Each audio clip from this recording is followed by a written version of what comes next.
The old adage goes, you are what you eat. It makes us who we are from the inside out. Not so many years ago, people ate food that they grew from their garden or bought from their local farmer. Nutrients that fuel our bodies are housed in those foods. Can we maintain health with good nutrition alone? Which supplements are the best to take and why? Bev will attempt to clarify these issues in her audio-visual presentation entitled Whole Food Nutrition. All supplements are not created equally. This next presentation, we're going to be talking about whole food nutrition, and it's really a very big topic, but what I wanted to talk about today was the fact that not all supplements are created equally. And I thought it'd be useful for people to have a sense when they go into their health food stores how to critically assess which supplements that they should take and which ones they shouldn't. So first, let's start off by talking about whether we actually need to supplement or not. Because really, for the longest time, from a holistic point of view, I've always thought, well, if you're eating the right diet, you really shouldn't need to supplement. I mean, if you're taking in the right foods, then our body is designed to be able to absorb, utilize those nutrients, and then be able to excrete the ones that it doesn't need. So how do we know when we need to take supplements? It was an interesting study that I found from the US where they took 120 people and they were all eating foods that were considered a good whole food diet. They were going by the recommended daily allowances for all the nutrients that they needed. It was a very closely monitored study. And they found at the end that 12% of the people had normal blood levels for vitamins. Only 12 of them. But 88% were deficient.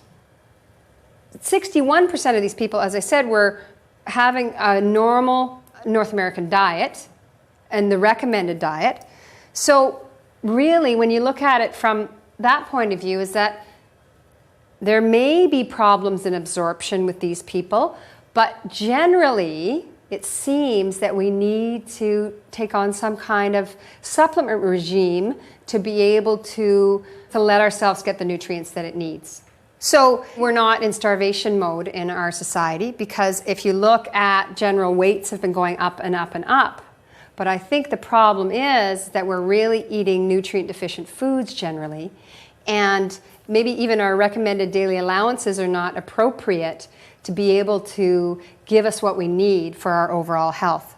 And after all, we are what we eat, so we want to make sure that what we're eating is really good. The other point about this is that our soil has become a lot more deficient in nutrients as it was before. It used to be very common for farmers to rotate crops to keep the nutrients in the soil, and those types of practices have gone by the wayside because of commercialization of farming and the problems with making a really good living farming. And so I think generally our soil nutrients, the richness of our soil over time has been depleted as well. So where it may have been possible a couple generations ago to be able to just eat good foods to maintain your health, I think now at least a minimum of good supplementation is necessary when you are in good health. And then if you have a disease state or you're struggling with imbalance in your body, there's a case for having supplementation for a period of time until you start to get back into more optimum health again.